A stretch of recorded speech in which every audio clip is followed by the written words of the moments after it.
Shalom. Alors aujourd'hui, je voudrais, n'est-ce pas, donner une pensée sous forme d'interrogation. Quelle est la circonstance qui est capable de te séparer de l'amour de Dieu? Ou quelle est la situation qui est capable de t'arracher de l'amour de Dieu? Bien-aimés, permettez-moi de lire Romains chapitre 8 à partir du verset 37. Mais dans toutes ces choses, nous sommes plus que vainqueurs par celui qui nous a aimés. C'est l'apôtre Paul qui parle, qui a écrit et qui parle en disant ceci. Mais dans toutes ces choses, nous sommes plus que vainqueurs par celui qui nous a aimés. Car j'ai l'assurance que ni la mort, ni la vie, ni les anges, ni les dominations, ni les choses présentes, ni les choses à venir, ni les puissances, ni la hauteur, ni la profondeur, ni aucune autre créature ne pourra nous séparer de l'amour de Dieu manifesté en Jésus-Christ, notre Seigneur. La liste n'est pas fermée, n'est-ce pas? Nous pouvons rajouter un certain nombre de choses. Mais voyez-vous, ce qui est important, c'est que l'apôtre Paul a été également confronté à cette situation où il s'est posé la question de savoir, est-ce qu'il y a une situation qui peut me séparer de l'amour de Dieu? Mais pour pouvoir répondre à cette question, intéressons-nous d'abord à l'amour de Jésus. L'amour de Jésus est un amour pur pour toi, c'est un amour profond, c'est un amour sans intérêt. Il t'a aimé avant toute chose, avant la création du monde. Il est allé mourir sur la croix avant même que certains d'entre nous ne soient nés. Dieu nous a tant aimés qu'il a donné son propre Fils. Donc l'amour de Dieu est incontestable pour nous. L'amour de Dieu, c'est cet amour de Jésus qui fait qu'aujourd'hui, notre espérance, elle est grande car nous savons qu'après la terre, nous irons vivre dans le royaume des cieux décrit dans Apocalypse également. Bien-aimés, je voudrais revenir à cette interrogation. Quelle est la circonstance qui est capable de te séparer de l'amour de Dieu?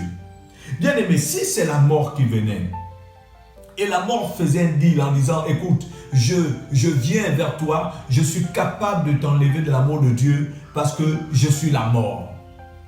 Parce que la persécution est là. Il peut venir sous forme d'une persécution. Nous avons vu des hommes qui ont donné leur vie dans des arènes où des lions sont sortis, où on leur a posé la question, renonces-tu à Jésus, renonces-tu à l'amour de Dieu? Et les personnes ont refusé. Pour ceux qui connaissent l'histoire de l'Église, les personnes ont refusé et ce qui s'est passé, c'est qu'ils ont libéré les lions sur eux, mais ils sont restés fermes malgré la mort qui venait devant eux.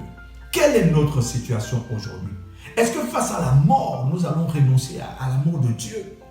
Et si c'est Monsieur la vie qui venait à nous avec tous les plaisirs, avec toute sa vaine gloire, avec une gloire terrestre, une gloire, n'est-ce pas, qui donne envie de dire, ah, je vais laisser le Seigneur. Est-ce que si c'est la vie qui venait à toi, tu allais renoncer à l'amour que tu as pour ton Dieu? Même si c'était les anges qui venaient, bien aimé, j'ai envie de te dire, que l'amour que tu as pour ton Dieu soit un amour vrai.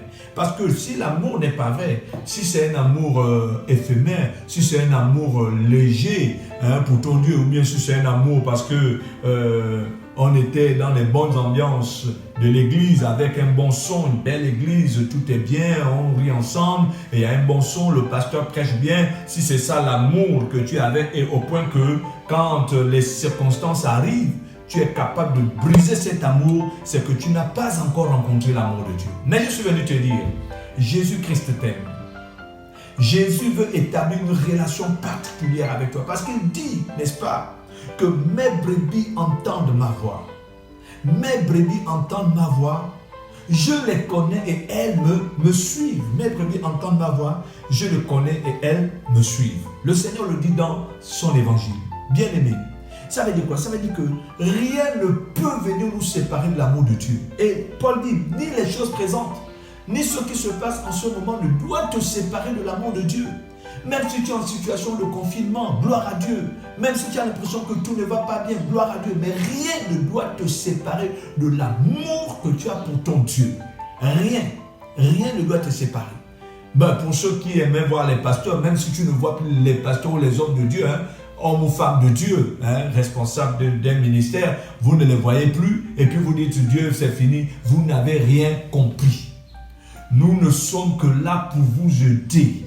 Nous ne sommes que des gestionnaires, nous en tant qu'hommes de Dieu, en tant que pasteurs, nous ne sommes que des intendants. Le véritable berger de votre vie s'appelle Jésus-Christ de Nazareth.